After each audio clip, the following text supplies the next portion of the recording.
भाजपा की राष्ट्रीय कार्यकारिणी की बैठक रविवार को होगी।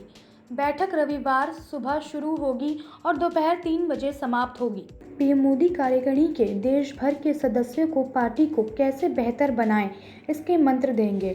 भाजपा महासचिव अरुण सिंह ने शनिवार को यह जानकारी दी। यह बैठक कोरोना के चलते करीब 1.5 साल बाद प्रत्यक्ष रूप से हो रही है। पार्टी सूत्रों के अनुसार बैठक में हाल ही में कुछ राज्यों में हुए उपचुनाव में पार्टी को लगे आघात को देखते हुए 5 राज्यों के आगामी उपचुनाव के लिए नई रणनीति पर विचार होने की संभावना है। यह एक दिनी बैठक राष्ट्रीय अध्यक्ष जेपी नड्डा के भाषण से शुरू होगी और प्रधानमंत्री नरेंद्र मोदी के समापन भाषण के साथ समाप्त होगी। बैठक में पश्चिम बंगाल, हिमाचल प्रदेश और राजस्थान में पार्टी के मसलों को लेकर भी नए सिरे से विचार होगा। एक भाजपा नेता ने कहा कि बैठक में सभी महत्वपूर्ण मसलों पर विचार होगा। पार्टी कोविड महामारी से निपटने में केंद्र सरकार की कामयाबी को लेकर उसकी तारीफ में प्रस्ताव भी पारित कर सकती है। टीकाकरण अभियान और देश के विकास के लिए पीएम मोदी की पहल और उनकी सफल विदेश यात्रा को लेकर भी पार्टी प्रशंसा करेगी। बैठक में देश के आर्थिक गतिविधियों में जबरदस्त उछाल, रिकॉर्ड जीएसटी कलेक्शन को लेकर भी चार्ज होगा। पार्टी ने राज्य इकाइयों को भेजे पत्र में कहा कि कोविड-19 प्रोटोकॉल के मद्देनजर भाजपा प्रदेश अध्यक्ष, राज्य महासचिव और उससे संबंधित राज्य के राष्ट्रीय कार्यकारिणी के सदस्य अपने अपने राज्य पार्टी कार्यालयों के से वर्चुअली रूप से बैठक में शामिल होंगे। वहीं राष्ट्रीय पदाधिकारी, केंद्र मंत्री और कार्यकारिणी के सदस्य दिल्ली के नेता 7 नवंबर को एनडीएमसी कन्वेंशन सेंटर पर प्रत्यक्ष रूप से बैठक में भाग लेंगे। इस बैठक में विश्व प्रिय नेता, देश के प्रधानमंत्री माननीय नरेंद्र मोदी जी की गरिमामय उपस्थिति रहेगी। राष्ट्रीय कार्यकारिणी की बैठक की अध्यक्षता पार्टी के राष्ट्रीय अध्यक्ष आदरणीय जगत प्रकाश नड्डा जी करेंगे। बैठक में पार्टी के सभी वरिष्ठ नेता जो राष्ट्रीय कार्य समिति के सदस्य हैं वह भाग लेने वाले हैं। पार्टी की राष्ट्रीय कार्यकारिणी के बैठक में पार्टी के पूर्व अध्यक्ष रक्षा मंत्री आदरणीय राजनाथ सिंह जी, पार्टी के पूर्व राष्ट्रीय अध्यक्ष एवं गृह मंत्री माननीय अमित शाह जी, पार्टी के पूर्व राष्ट्रीय अध्यक्ष केंद्रीय मंत्री आदरणीय नितिन गडकरी जी सहित राज्यसभा में भारतीय जनता पार्टी के नेता राज्यसभा में आदरणीय पीयूष गोयल जी, आदरणीय निर्मला सीतारमण जी एवं सभी केंद्रीय मंत्री जो राष्ट्रीय कार्य समिति के सदस्य हैं वह एनडीएमसी कन्वेंशन सेंटर में भाग लेंगे। कुल मिलाकर के 124 सदस्य दिल्ली में एनडीएमसी सेंटर से राष्ट्रीय कार्य समिति में भाग लेंगे। यूपी के मुख्यमंत्री योगी आदित्यनाथ ने कहा कि विभिन्न राज्यों में कोविड के मरीज बढ़े हैं, इसलिए बस स्टैंड, रेलवे स्टेशन और एयरपोर्ट पर कोरोना जांच की संख्या बढ़ाई जाए। मुख्यमंत्री ने कहा कि इन जगहों पर हर साल में जांच जारी रखी जाए। मुख्यमंत्री शनिवार को अपने आवास पर कोविड की स्थिति की समीक्षा कर रहे थे। देश के कई हिस्सों में कोविड के मसले में हो रही बढ़ोतरी के मद्देनजर सीएम की ओर से आदेश दिए गए। मुख्यमंत्री ने कहा कि कोविड और जीका वायरस को लेकर हर स्तर पर सतर्क रहें। कानपुर सहित आसपास के जिलों में निगरानी बढ़ाने के साथ मरीजों के उपचार की व्यवस्था भी रखी जाए। डेंगू जैसी बीमारियों से प्रभावित जिलों में रोगियों के उपचार के लिए सभी प्रबंध किए जाएं। उन्होंने सभी जनपदों में स्वच्छता, सैनिटाइजेशन और फागिंग कार्य पूरी सक्रियता से संचालित किए जाने के निर्देश भी दिए हैं। उन्होंने कहा कि निगरानी समितियों का पूर्ण सहयोग लिया जाए। मुख्यमंत्री ने कहा कि प्रदेश में निवेश कर रही औद्योगिक इकाइयों को प्रोत्साहन देने के लिए इंसेंटिव का भुगतान समय से कराया जाए। ऐसे सभी प्रकारों की गहन समीक्षा की जाए। इस संबंध में आ रही समस्याओं का शीघ्र ही समाधान किया जाए। मुख्यमंत्री ने कहा कि राशन वितरण में किसी भी प्रकार की शिकायत ना मिले। मुख्यमंत्री ने ये भी कहा कि जिन बच्चों को स्मार्टफोन और टैबलेट वितरित किए जाने हैं उनकी सूची तैयार कर ली जाए। उन्होंने नवंबर के अंत तक हर हाल में स्मार्टफोन और टैबलेट वितरण की प्रक्रिया शुरू कर दी जाए। लखनऊ, प्रदेश में शनिवार को 7 नए कोरोना मरीज मिले हैं, जबकि 15 संक्रमित से मुक्त हुए हैं। अब एक्टिव केस की संख्या 83 हो गई है। नए मिले मरीजों में लखनऊ में 2 और गौतम बुद्ध नगर में 5 मरीज मिले हैं। प्रदेश के 40 जिलों में एक भी कोविड का मरीज नहीं है।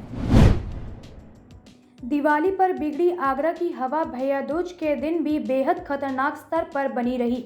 शनिवार को आगरा जहरीली गैसों का चैम्बर बना रहा। सुबह से रात तक भारी प्रदूषण और स्मॉग की चादर शहर पर छाई रही, जिससे सांस लेने में असमंथा रोगियों को तो परेशानी आई ही, सामान्य लोगों को भी गले में खराश, खांसी, आंखों में जलन महसूस होती रही। दिन भर यही हालात बने रहे। शनिवार को भारी प्रदूषण और धुंध के मेल से बने स्मॉग के कारण दृश्यता बेहद कम रही। सुबह ताजमहल पर रेड शेड स्टोन प्लेटफॉर्म से ताजमहल पर्यटकों को नजर आ पाया। दोपहर में धूप निकलने के बाद ताज 300 मीटर दूरी से दिख सका।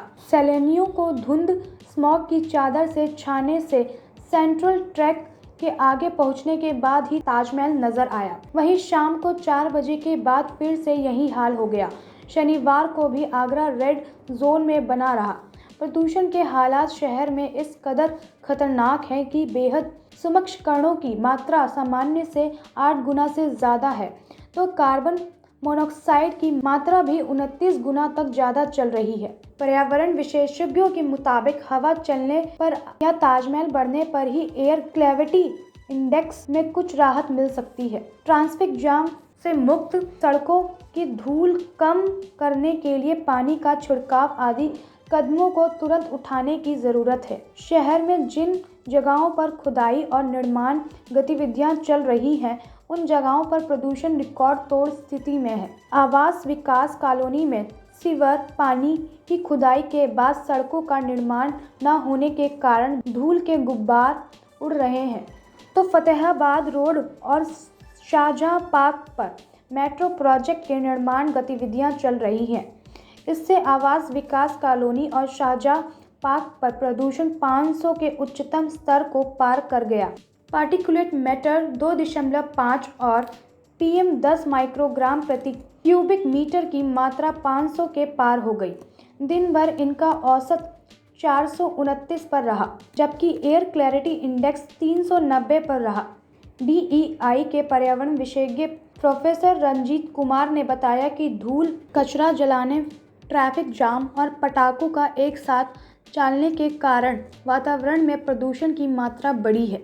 मौसम संबंधी कारकों के कारण प्रदूषण स्तर एकाएक बढ़ा है। हवा चलने, तापमान में बढ़ोतरी के साथ स्तर में कमी आने लगी है। इसका असर 7 दिनों तक रह सकता है। यमुना के पानी में अमोनिया की मात्रा बढ़ने से रविवार को दिल्ली में पेयजल आपूर्ति बाधित रहेगी। इस दौरान सोनिया विहार, विराजाबाद, भागीरथी, चंद्रवाल और ओखला ट्रीटमेंट प्लांट से पेयजल का उत्पादन प्रभावित होगा। दिल्ली जल बोर्ड का कहना है कि यमुना के पानी में अमोनिया की मात्रा बढ़ गई है। इससे दिल्ली के 5 बड़े वाटर ट्रीटमेंट प्लांट अपनी पूरी क्षमता से काम नहीं कर सकेंगे। नतीजाजनक पूर्वी दिल्ली और दक्षिण दिल्ली के कई इलाकों में रविवार सुबह और शाम पानी की आपूर्ति प्रभावित रहेगी। कई इलाकों के लोगों को रविवार को पानी की कमी का सामना करना पड़ सकता है। इनमें साकेत, कटवारिया, सराय, कुशविहार, जाफराबाद, झील मिल, कड़कड़ू, सिविल लाइंस, कमला नगर, शक्ति नगर, करोल बाग, पहाड़गंज, पैटल नगर, राजेंद्र नगर, बलजीत नगर, प्रेम नगर, इंद्रपुरी और NDMC के कुछ इलाके शामिल हैं। इसके अलावा Kalkaji, Govindpuri, Tughlakabad, Sangam Vihar, Ambedkar Nagar, Prahladpur, Subhash park, model town, Gulabi Bagh, Punjabi Bagh, Jahangirpuri, Moolchand, greater Kailash, Burari और इसके आसपास के इलाकों में भी रविवार की सुबह और शाम पानी की सप्लाई प्रभावित रह सकती है। जल बोर्ड की तरफ से कहा गया है कि इन इलाकों में जल बोर्ड टैंकों के जरिए पानी सप्लाई करने की कोशिश करेगा। साथ ही सलाह भी दी है कि पानी का उचित मात्रा में इस्तेमाल करें। एनसीबी की दिल्ली की टीम ने उप महानिदेशक संजय सिंह के नेतृत्व में आर्यन खान ड्रग्स केस की जांच शुरू कर दी है। यह टीम 6 मामलों की जांच करेगी। जांच में एनसीबी मुंबई के क्षेत्रीय निदेशक समीर वानखेड़े भी मदद करेंगे। संजय सिंह 1996 बैच के आईपीएस अधिकारी हैं। उन्हें उन सभी 6 केस की जांच का जिम्मा सौंपा गया है जिनकी जांच पहले क्षेत्रीय निदेशक समीर वानखेड़े कर रहे थे। संजय सिंह ने कहा कि हमने 6 मामलों को अपने हाथ में ले लिया है। एएनआई के अनुसार एनसीबी के एक अधिकारी ने कहा कि समीर वानखेड़े क्षेत्रीय निर्देशक स्तर के अधिकारी हैं। वह एक उप महानिदेशक के रैंक के बराबर हैं। ऐसे वरिष्ठ अधिकारी किसी भी मामले के जांच अधिकारी नहीं बन सकते। वह क्षेत्र की किसी भी जांच की निगरानी करते हैं। इसलिए यह कहना निर्धार है कि समीर वानखेड़े इन 6 मामलों की जांच करना बंद कर देंगे। बता दें, एनसीबी ने ड्रग्स मामले की जांच में समीर वानखेड़े को हटाकर संजय सिंह अध्यक्षता में शुक्रवार को एक एसआईटी के गठन किया है। वानखेड़े के नेतृत्व में ही एनसीबी की टीम ने मुंबई से गोवा जा रहे क्रूज पर छापा मारकर अभिनेता शाहरुख खान के बेटे आर्यन खान को गिरफ्तार किया था। उधर एनसीबी ने बयान जारी कर कहा कि किसी भी अधिकारी को उनकी वर्तमान भूमिकाओं से नहीं हटाया गया। जब तक इसके विपरीत कोई वरिष्ठ आदेश जारी नहीं किया जाता तब तक समीर वानखेड़े जांच में सहायता करेंगे। एनसीबी एक एकीकृत जांच एजेंसी है जो पूरे देश में जांच करती है। इस बीच वानखेड़े ने भी इस बात से इनकार किया कि वह उन्हें मामले से हटा दिया गया है। वानखेड़े ने कहा कि मुझे जांच से नहीं हटाया गया है। अदालत में मैंने रिट याचिका दायर कर मांग की थी कि मामले की जांच एक केंद्रीय एजेंसी द्वारा की जाए। इसलिए आर्यन खान केस और समीर खान दिल्ली विशेषज्ञ जांच दल मामलों की जांच कर रहा है। यह दिल्ली और मुंबई के एनसीबी टीमों के बीच समन्वय है।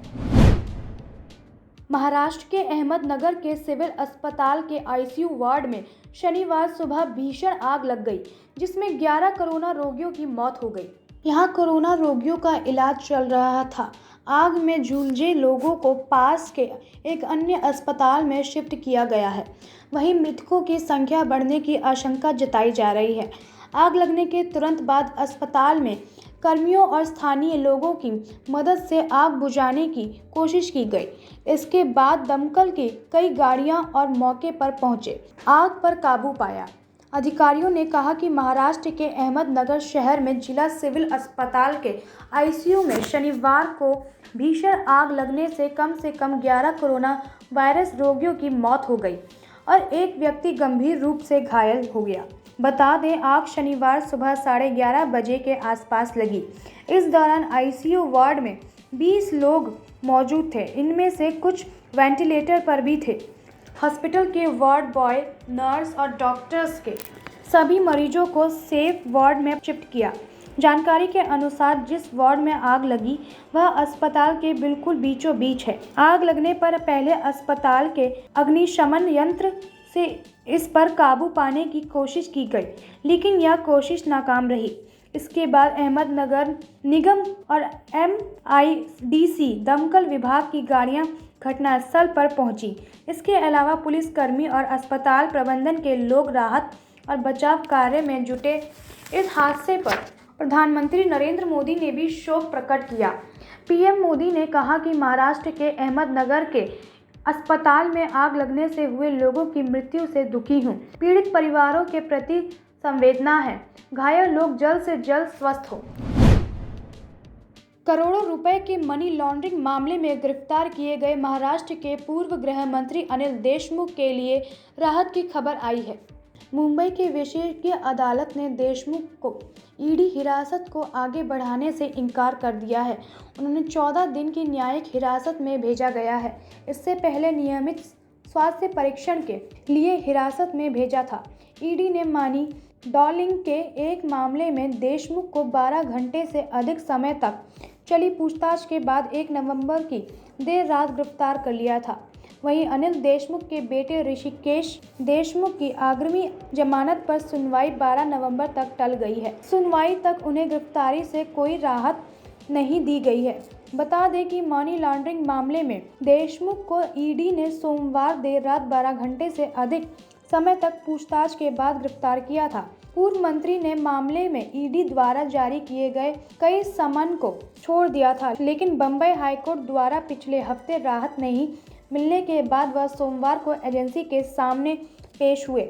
यहाँ की एक विशेषज्ञ अवकाश अदालत ने मंगलवार को उसे 6 नवंबर तक ईडी की हिरासत में भेज दिया है। वहीं ईडी ने अदालत को बताया था कि देशमुख अपराध के आरे के मुख्य लाभार्थी थे और सीधे तौर पर मनी लॉन्ड्रिंग के अपराध में शामिल थे। केंद्रीय एजेंसी ने अपने रिमांड नोट में कहा कि एनसीपी नेता इस मामले में महत्वपूर्ण आरोप के रूप में उभर रहे हैं। जम्मू कश्मीर में त्योहारी और शादियों के सीजन में कोविड एफओपी की धज्जियां उड़ाने का असर दिखने लगा है। नए मामले में पूरे परिवार संक्रमित हो रहे हैं। जम्मू शहर के सरवाल और संजय नगर इलाके से शनिवार को एक परिवार से 5 लोग कोरोना संक्रमित मिले। दोनों ही परिवार कश्मीरी पीड़ित समुदाय से हैं। संजय नगर के एक संक्रमित मरीज को DRDO कोविड अस्पताल जम्मू में भर्ती कराया गया, जबकि दोनों परिवार के अन्य 9 लोगों को होम आइसोलेट किया गया। शनिवार को प्रदेश में 151 नए संक्रमित मिले, जिनमें कश्मीर संभाग से 135 मामले हैं।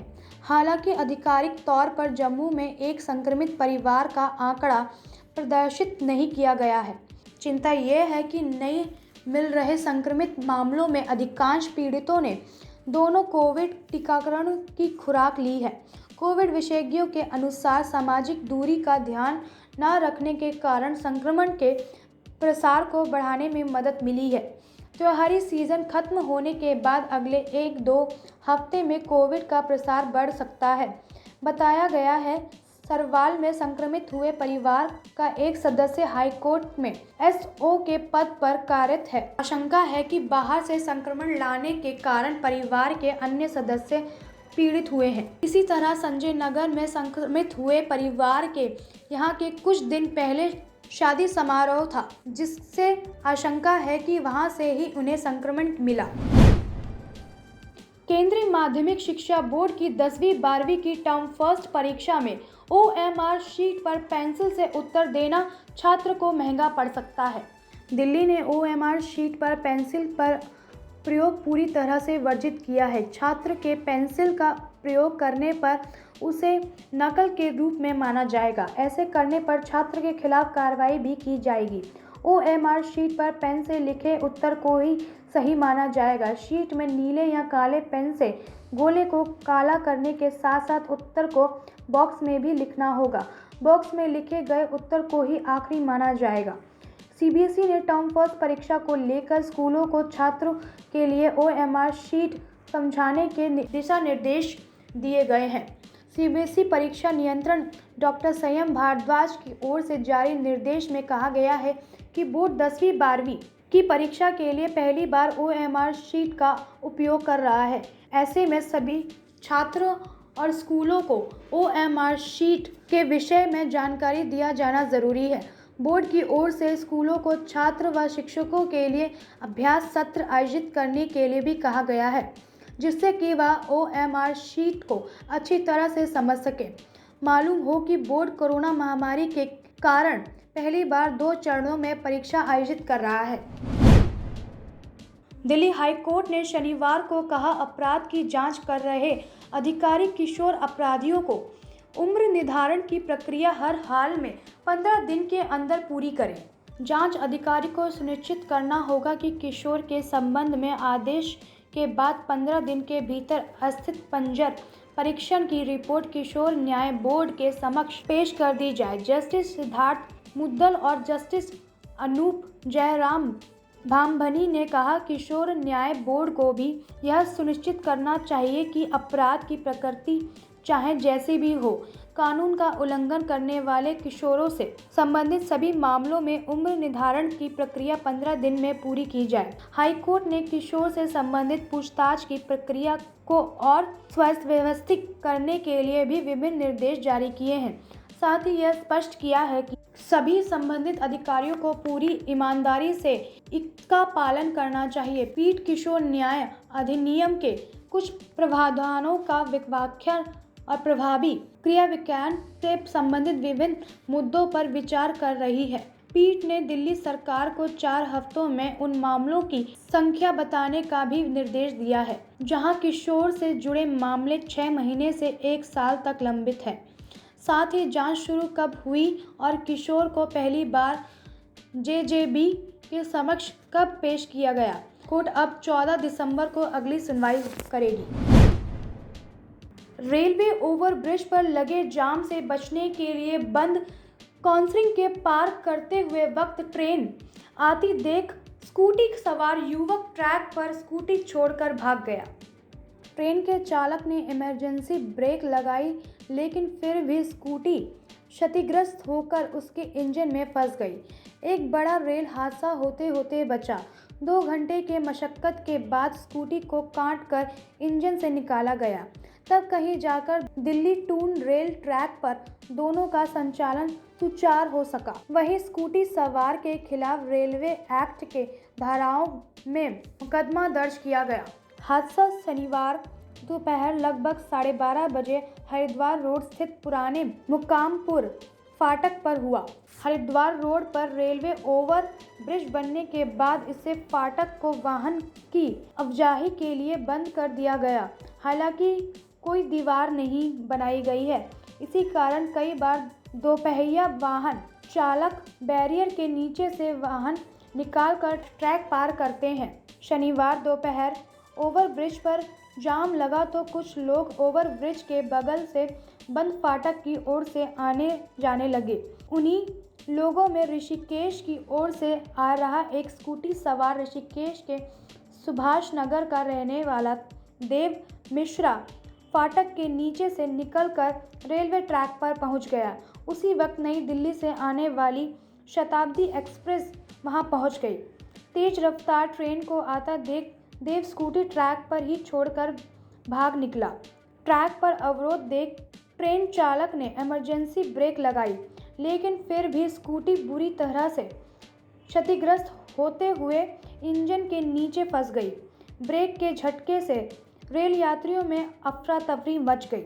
हर कोई ट्रेन के इस तरह से रुकने और दुर्घटना की आशंका के चलते पूछताछ करने लगे। रेल कर्मियों के असल स्थिति बताने पर यात्रियों ने राहत की सांस ली।